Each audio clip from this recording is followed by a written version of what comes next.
What's going on, guys? Welcome back to another episode of Trail Talk and Evolve. Today we're going to be throwing some discs, talking some shit. Enjoy for the ride. I'm Jason, Matt, Xavier, Jason. by the way, in case you didn't know. First time checking us out. We go around to parks, wear weighted vests, do some push-ups if we're discing, or just hike. And our hopes is that we provide you some value so you can get off the couch and join us, or if you're already on your fitness journey, level up.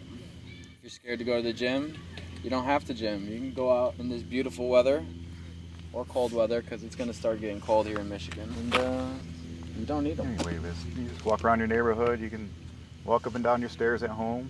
Yeah. Whatever. Get your body moving. Yeah. And don't be scared. It will be okay. And we're here to walk you through the journey and the process.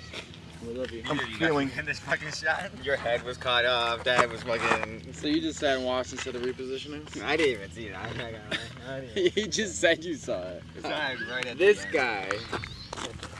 Let's zoom out. No, we gotta redo the whole head. What are we doing? Walking through the 7?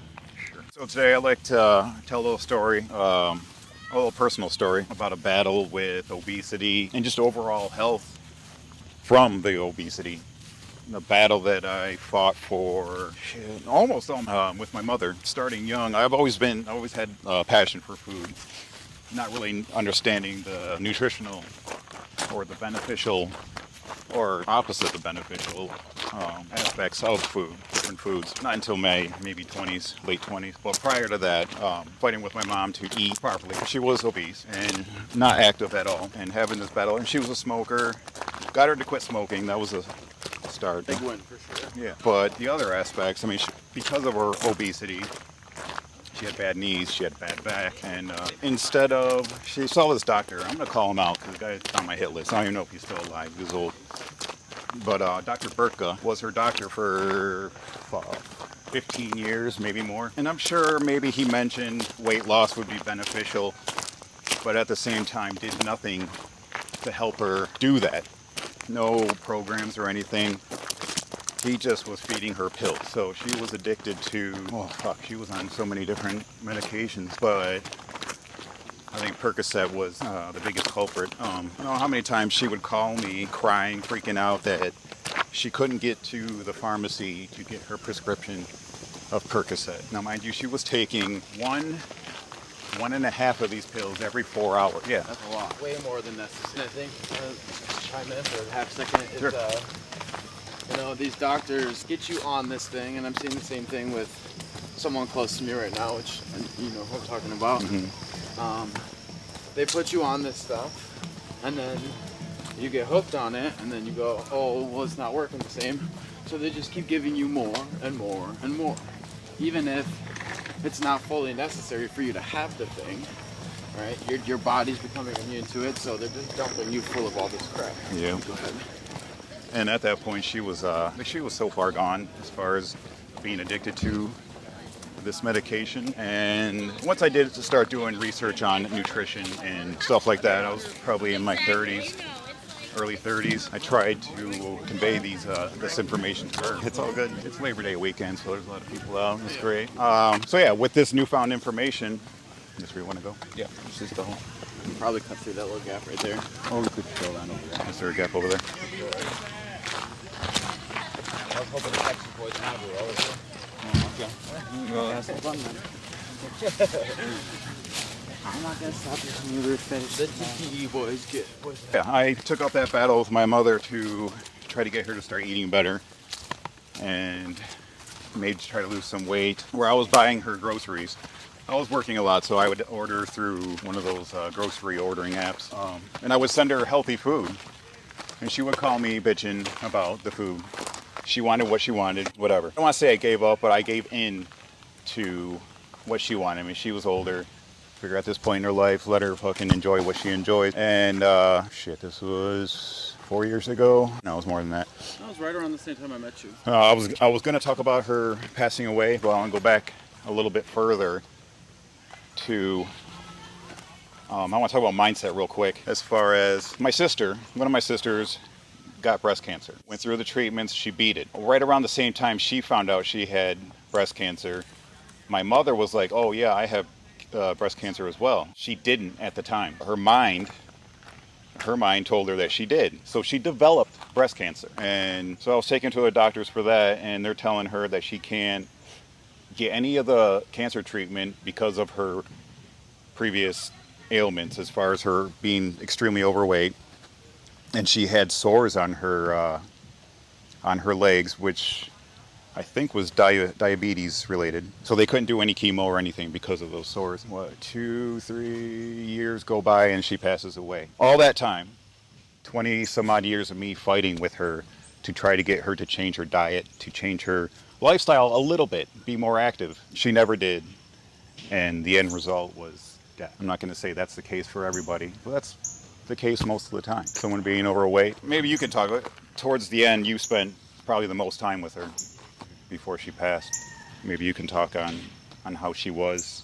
As far as nutrition, you don't have to talk about anything you don't want to talk about. Nutrition. You weren't paying attention because you were young. You were Yeah, I kinda was young. Still pay attention to everything. What do you think about like her attitude towards life, though? How do you think did she seem like she wanted to keep fighting? Do you think she was ready to? She seemed happy with me, but She loved the hell out of you.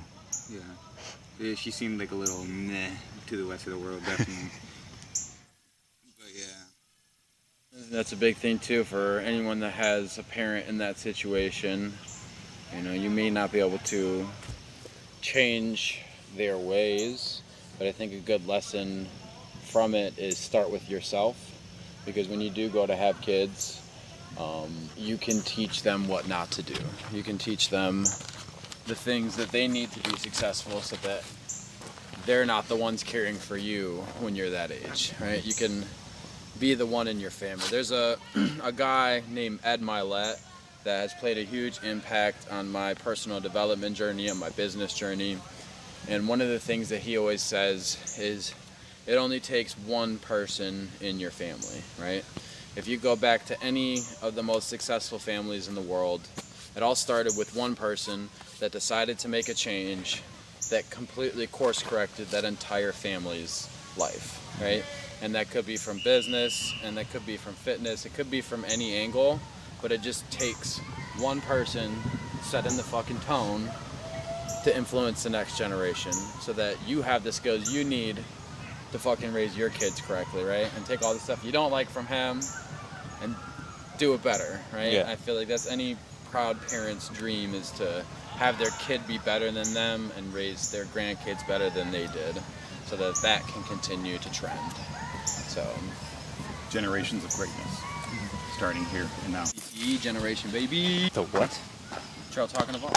Oh. TTE. And now we're gonna throw some discs. X your mind. Be one with the wind. Free your mind and your ass will follow. Just shit's all over. There you go. Heard a little too much. It's fine. I gotta get some new discs. You don't. Cause I was listening to I've been listening to a lot of comedy lately, and like I was telling your dad this the other morning. I've been listening to a lot of comedy lately, and when I was growing up, I don't know if it was just because I was in a really bad mental state, like my home life was trash and all that. I had a hard time finding humor in things. Yeah.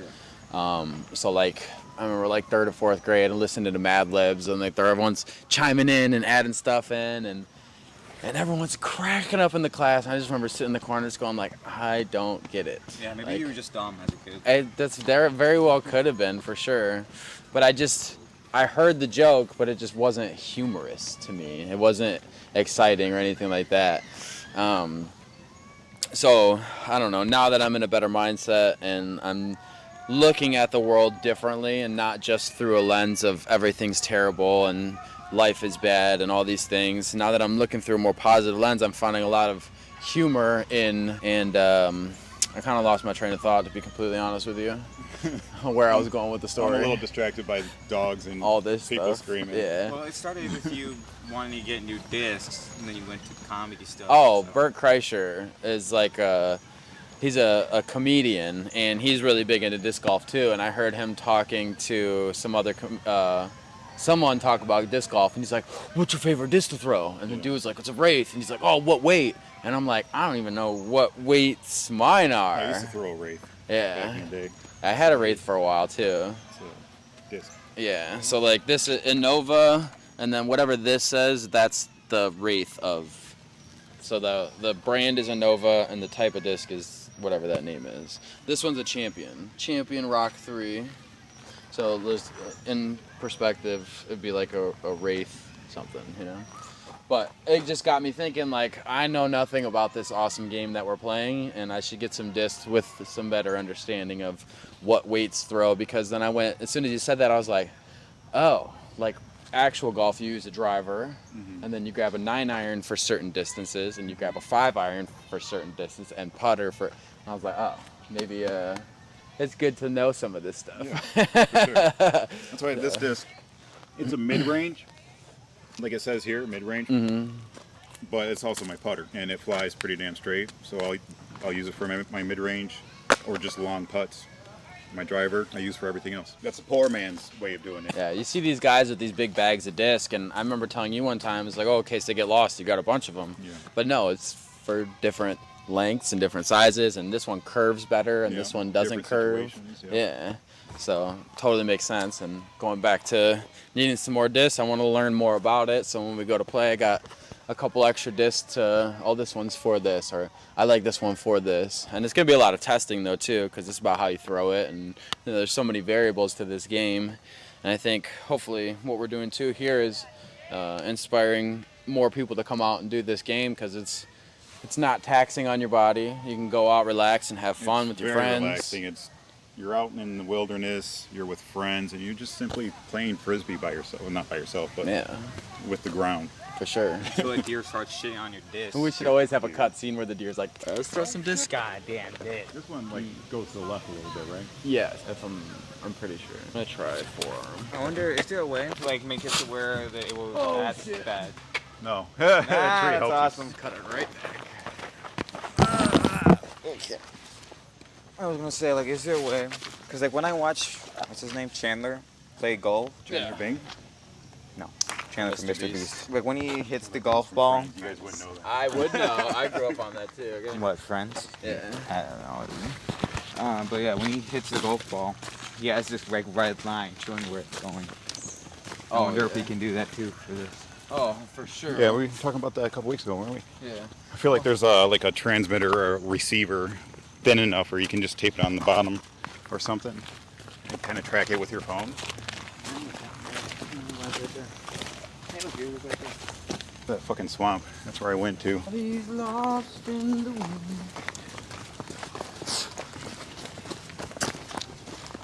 We could even come up with our own line of discs. Yeah. You know? For it. I mean, I'm not gonna make it that far anyways. But... Do it. Yeah. Fucking right at it. Because I was looking at it the whole time. I think that's a big thing. I gotta look further out. Yeah. Gotta focus more. And that brings us to our next topic of the day. Focus. We can touch the next tee. I don't want to go right between this guy. Get off that tree, bitch. It's hard to, like, I'm trying to, like, follow the disc on the screen, but I got this freaking hair tie. Yeah. It's, like, blocking the whole thing. Hola, hola, eh. Oh. Daylight come and me wanna go. Ayo. Ayo. Daylight, wah, wah, wah. Off it. Fucking A. So, it won't be gone, but people generally don't play in the winter. Well, it'd be even better because it's the ice. The floor is ice. What do honeys make? Ha ha ha! Yeah, the floor is ice. So I see every single fucking tree. Yeah. Okay, I'm not gonna look at the tree. Why are you looking at the tree? You looking at that tree? At this point, I'm not afraid to punch you full force. Just be aware of that. Trees. Already bit. Hell yeah. He made it. I'm right in front of the tree. Put me down. Whoa. And up the other side. Man, this is this one. Across. Why is this too big? Because you got to go with the water. Oh, yeah. You're right, though. The timestamp at right now as far as 26, it looks like. 27 minutes. This hole. going to the next one.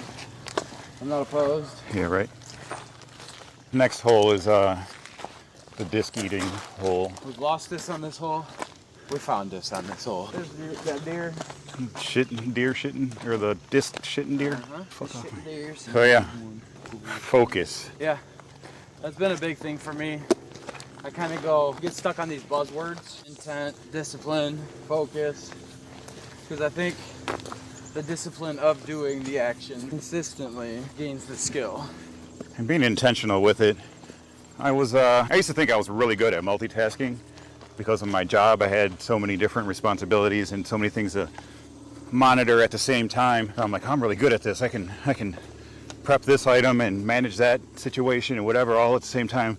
I'm a good multitasker. That wasn't the case. Oh, yeah. In my mind, it was the case. I think that goes for many people too. Yeah. It turns out I was good at work. I wasn't good at home. My girlfriend at the time, and I'm sure if my son was a little bit older, would have said the same thing. She was like, no, you suck at multitasking. You never do shit for me or with me or whatever. Because I was working a lot. I'm not making excuses. I'm just explanation of my realizing I'm not good at multitasking. And it turns out no one is really good at multitasking. You can't focus on more than one task at once. Yeah, I mean, let me put it this way, or the way that, what's his name, Jordan Peterson put it. If you're multitasking, you're not giving 100% to any of those tasks. No. So you're not going to get 100% quality out of those tasks. If you stop multitasking and focus on the one task, that's going to get them 100. That made sense to me. And it makes total sense to me too. And I hear that, and I hear same thing said in different ways from different people, and that's why I've been so like hyper focused on it lately. Is because just because I work 90 hours a week doesn't mean I'm getting 90 hours of work in, right? Because I'm so scattered and go to here and then do this and do this and do this and this. It's not focused work. And so a skill that I've started to develop is setting a timer for myself. Setting a 10-minute timer to focus on the task at hand with no distractions, no anything. As soon as the timer's up, I'm good to move forward. But having that focus time, I can be very intentional of what I'm doing in that time. And another thing that I've been stacking on is called what's a brain dump. And my mom actually told me about this because she's very ADD as well. So I said, how do you manage almost $1 billion company? And she says, the beginning of each week, I write down all the stuff I got to get done. And then I'll take that and I'll divide it into buckets, whether that's home or work or remodel or whatever the things are in your life. And then I'll go through and do high priority and low priority these items. Start with all the high priority. Whatever I don't get done for the week just gets put onto the next week's brain dump. So it's a constant way to keep yourself in check and in order and focused, knowing that you have this list of things to do and get done. So that's a big thing I wanted to talk about this week is if you're struggling with focus and you are dealing with ADHD, it's not a negative, it is actually your superpower. You just have to figure out how to harness the thing so that you're able to become a superhuman. Now this is just a few weeks of me doing this, so this is a theory, right? But I've seen my mom be successful in it, so I feel like there's something to it, and there's got to be something to writing things down, having a list, staying organized, just like in a kitchen, right? When I would come in and I'd have a list of 12 things to do, I would go right to it and get those 12 things done and be ready for dinner service. So you guys can find some value in this and watch over the next, 10, 20 episodes and see how that skill has developed. Yeah. I started feeling in the last hole. This one's a cool one because it's just right fucking there. Do you find it hard to focus on one task? Mm-hmm. Fucking bug. Right now, what's your main, your high priority? School? Getting school done?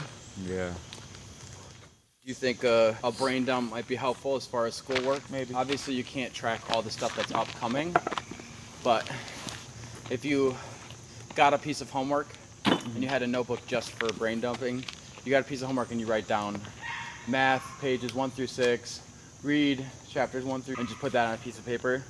Do you think that will help you organize what you got to get done for the week better? Maybe. I'm sure it will. Yeah. It would. Myself, up until recently.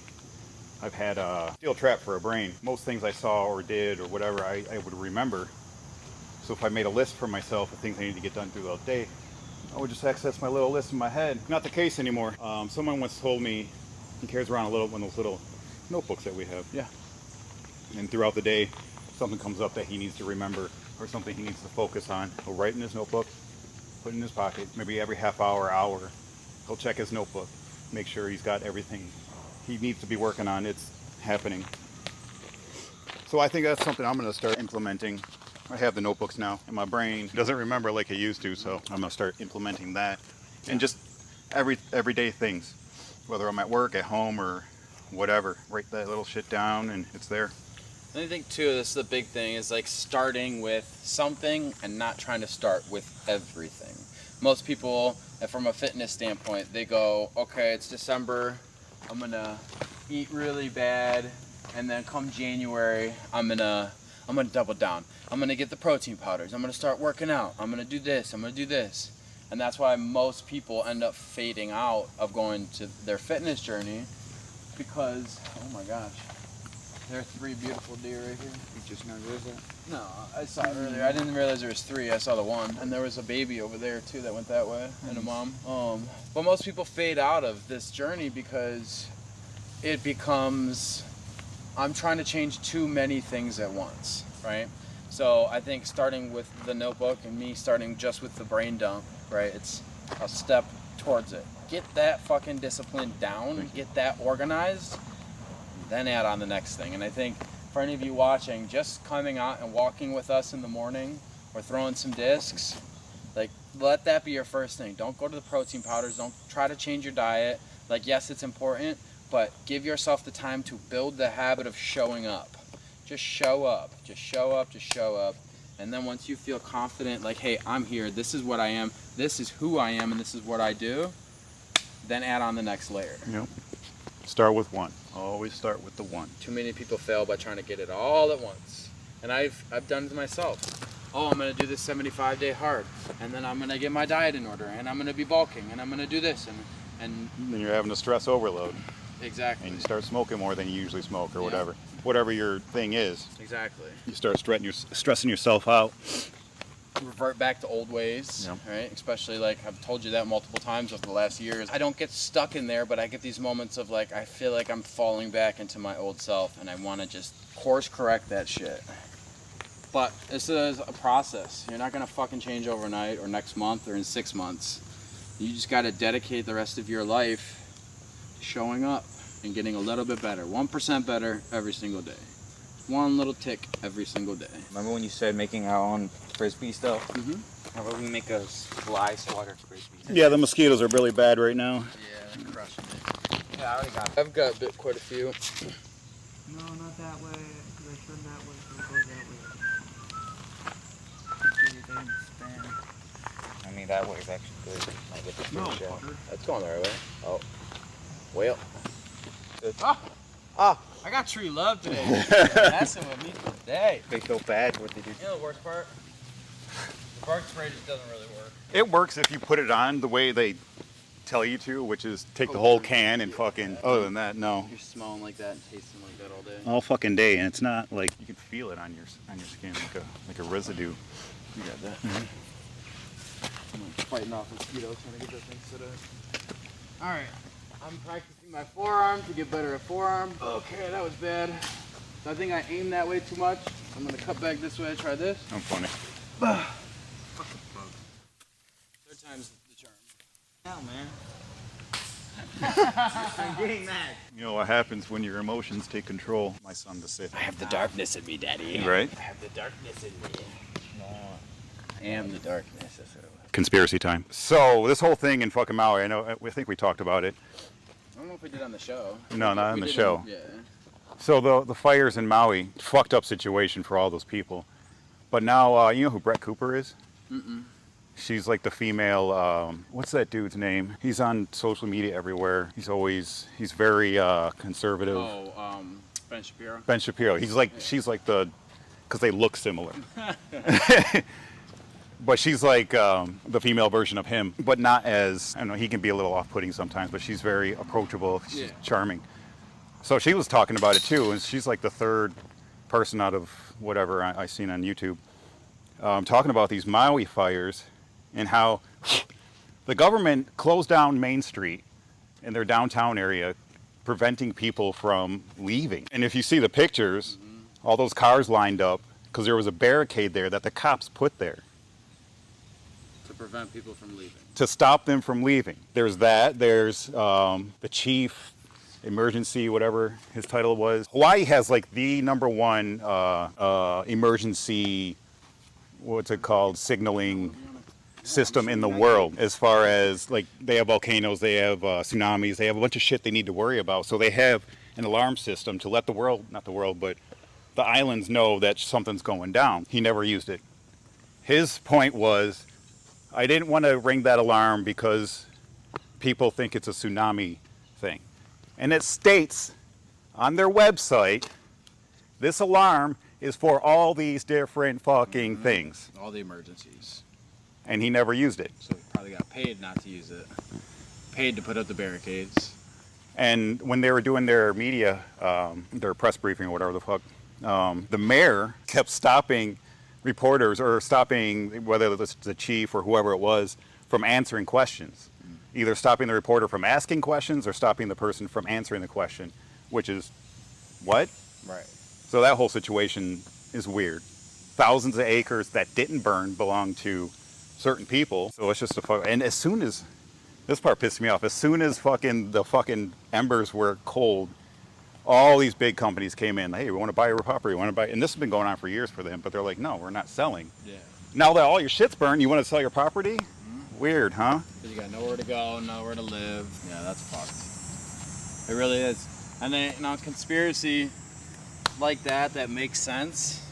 It's like, I don't know how we just keep letting, it's almost like we have no voice, but if you look at it, like, just say the billionaires, there's like 2,400 out of the 330 million people in the United States.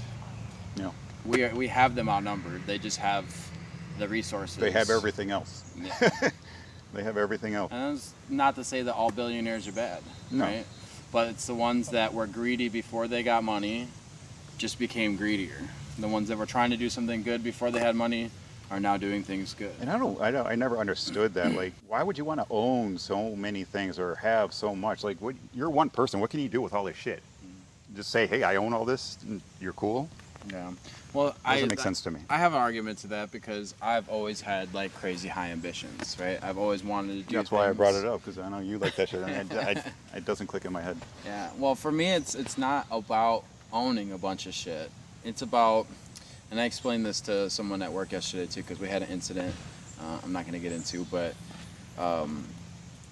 when I first got out of jail, the very first time, the person I was staying with, I lost my snowboard, I lost my laptop, they threw away all my clothes, they sold everything else, and I was at zero. I had nothing to my name, and I didn't, not that I came from stuff, but I had accumulated some things over time. And then I started to build up some new clothes, and I started to get some more stuff, and then I got locked up and lost it all again. Same thing happened. All my stuff got stolen or sold. And that happened to me 3 times. And I'm at the point now where something almost happened where I almost lost I could have lost my business. And I sat down and I said, I need to get better at candorous conversation, so that's why we're having this conversation. But I can't lose everything again. And that's not my driving force to accumulate mass wealth. But the accumulating the mass wealth is because I've always wanted to do this and that and this and try this and this and this. And I can't do that making the money I'm making now. So when I have more capital and I go, oh my God, this excites me. I want to build an indoor disc golf course so that we have somewhere to go during the winter time. I can just do that. That's why I want to be able to have the wealth. I want to be able to build shelters and create classes that help homeless people overcome what they're going through. And I know a lot of it is through drug addiction, but there's some people like me that just got caught in a bad cycle, that wanted to live a rock star lifestyle and got caught in that. There's people like that can be helped. So I can't do that right now. I can keep showing up like I do every Wednesday to the shelter for sure, without a doubt. But I don't have classes in place. I don't have guidance. I don't have answers. I don't have a budget set up for them. I don't have these things. But once I have capital, I can pay somebody to do See, that. that makes sense. That absolutely makes sense. But I'm talking about the people who just want to accumulate wealth to put it in their bank. Like the fucking, this is maybe a bit of a stretch, but Uncle Scrooge with his fucking vault of golden coins that he goes swimming in. That's what I picture these people fucking want. Yeah. Instead of like taking that and giving back or making something better for the world because they have the resources to do it, they're just hoarding it. Yeah. Or trying to make another business that's going to make more money, which I don't get. Don't call me a fucking communist. I'm just saying. I'm just saying. And then there's this side of it too, though. It's like, you know, I enjoy building business. I got really lucky that from 9 years old, I knew what I wanted to do. I just had to figure out how to get there, right? And if you had the option to do what you love every single day, and it just so happens to be a thing that makes millions and billions of dollars, then you're winning. But at the same time is, yeah, what do you do with all that money? You know, and I don't know. I think most people, well, I just hold on to it. I just hold on to it. You know, just keep building more. I have it in investments, so it's making money. I don't have the actual money, but I have it, right? My net worth is 100 million, but the 100 million's all in stocks. You know what I'm saying? So like, I don't know. I don't understand that side of it either. But I believe that the people that are like that started out like that before money, right? They were doing whatever they could to get over on someone else to make their money.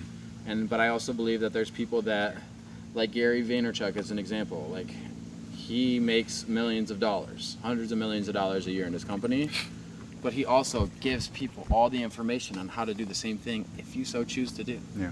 Right? Everything that he's taught me is why we've been able to grow and why we're standing out here right now, and I'm not already at work, you know, grinding.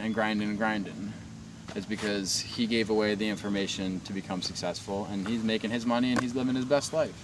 You know, he donates to a bunch of companies, the charity water he's on the board of. Like, he has a bunch of money where his money's being allocated, so he's not hoarding it all. And a lot of these big guys will give donations just to get that tax write-off. But if it's something you care about and you're passionate about, like me with the shelters, like, I'm not going to make any money from that.